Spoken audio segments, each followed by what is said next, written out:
Bom, meu nome é Larissa Machado, sou discente do curso de Química Industrial na Universidade Federal do Maranhão. Hoje eu irei falar um pouco sobre a pirólise. Bom, o aumento populacional e a crescente industrialização, entre outros fatores, têm agravado o problema da alta demanda de produção de resíduos sólidos urbanos. O desafio se torna buscar alternativas para resolver as consequências dessa problemática moderna.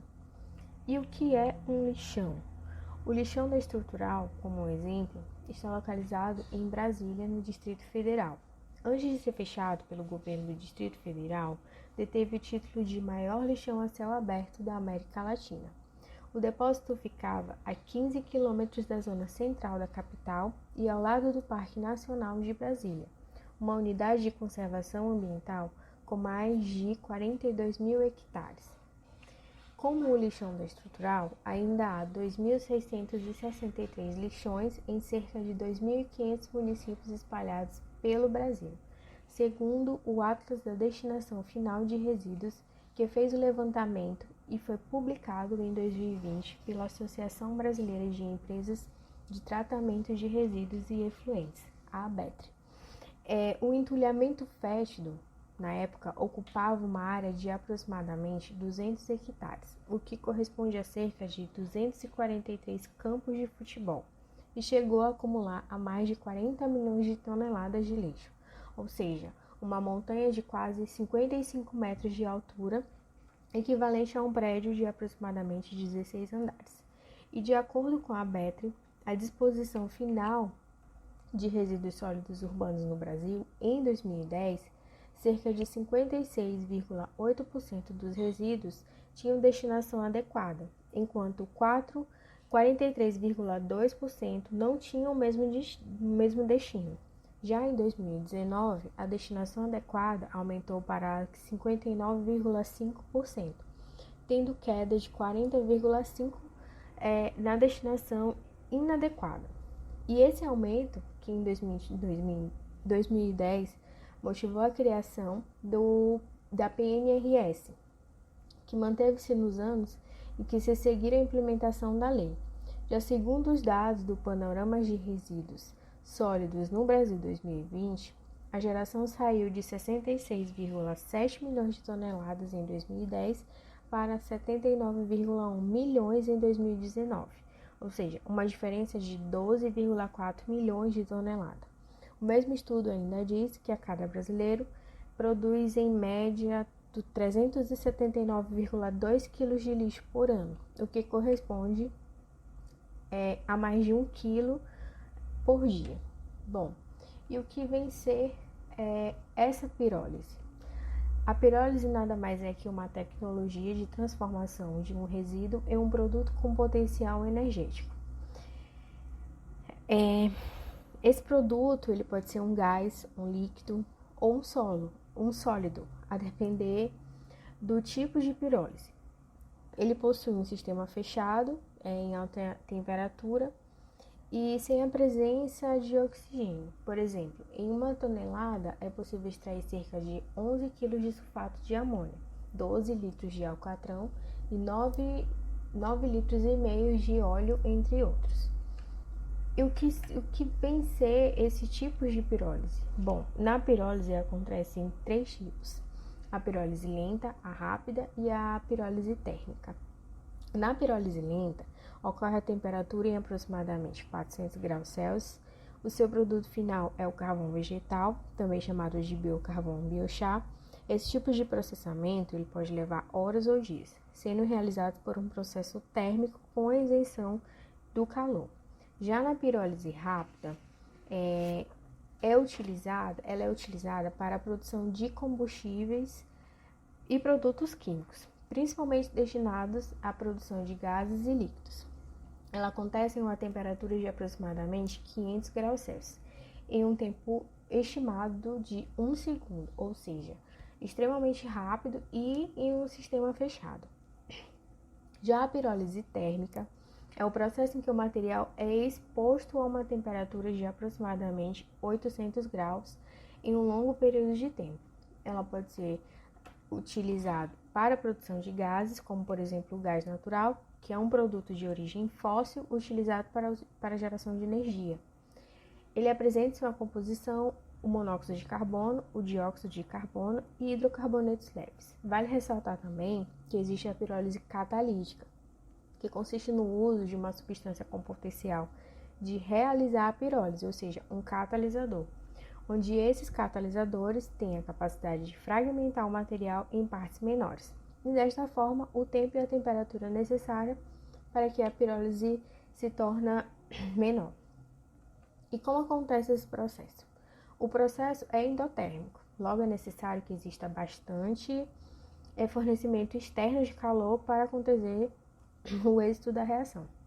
Um exemplo do processo químico é do nitrato de cobre, onde o mesmo passa pelo processo de pirólise e produz um sólido preto, que é o dióxido cúprico, produz também um gás vermelho, que é o dióxido de nitrogênio, e o outro produto é o gás incolor, o gás oxigênio.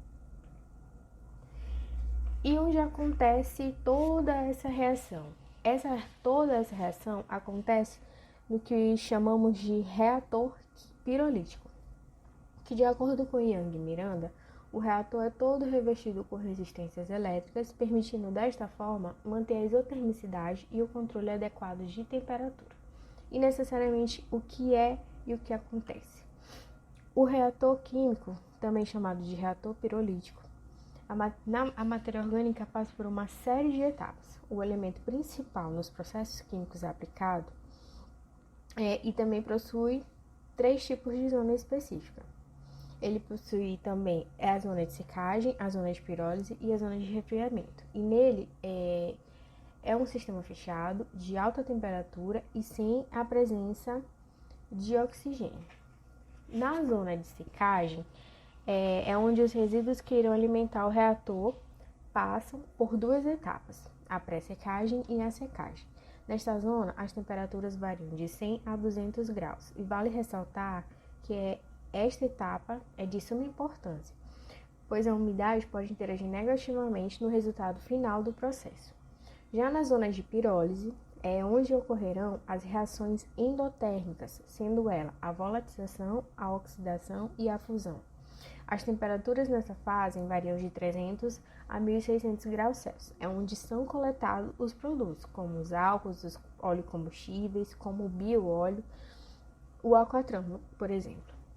Já na zona de resfriamento, nessa fase os resíduos gerados, na verdade, passam pelo processo, são coletados no final do processo como cinza e o bioóleo. Bom, aqui é um exemplo do que acontece dentro de um reator químico, onde temos a zona de secagem, com a pré e a secagem, a zona de pirólise, onde acontece a volatização, a oxidação e a fusão, e a zona de resfriamento, onde saem as cinzas e as escórias. Bom, e esses resíduos? Segundo a pesquisa desenvolvida por Sanner em 1970, demonstra que uma tonelada de lixo pode ser convertida em diversos subprodutos, como, por exemplo, 131 kg de chá ou biochar, 12,3 litros de alcatrão, 9,46 litros de óleo combustíveis e assim por diante. Como, por exemplo, temos o carvão vegetal, que é um subproduto feito a partir da pirólise da madeira, por exemplo, que é um recurso energético, barato e renovável, usado em várias indústrias. Outro exemplo também é o bioóleo ou alcatrão, que é obtido a partir da decomposição térmica da biomassa, que pode ser usado no lugar do petróleo e do carvão mineral. Bom, e possui vantagens e desvantagens? Sim. Como vantagens, uso direto da matéria, uso direto da energia térmica na geração de vapor, e tem como objetivo também a recuperação e transformação do resíduo, que é uma das suas vantagens, podendo também ser utilizado na indústria e também na geração de energia elétrica. O processo é relativamente de baixo ruído e pouco odor. E para a implementação na indústria seria necessária apenas uma pequena área. Além disso, conta-se com o reaproveitamento do próprio resíduo como fonte de calor para esse processo, ou seja, favorecendo também o baixo custo da matéria-prima. E as desvantagens? A gente pode citar primeiramente o alto custo do equipamento, como da operação e da manutenção, ou seja, de todo o processo. Outro ponto que é preciso levar em consideração é o poder calorífico da matéria-prima, que quando baixo e com alto teor de umidade, acarreta uma combustão de maior tempo com menor carga de energia retida, gastando mais energia no processo do que aquela retirada com o equipamento. É uma terceira questão, é o alto custo para o obrigatório controle dos efluentes gasosos, como dioxinas e furanos, que podem conter nos resíduos e são altamente perigosos para a saúde.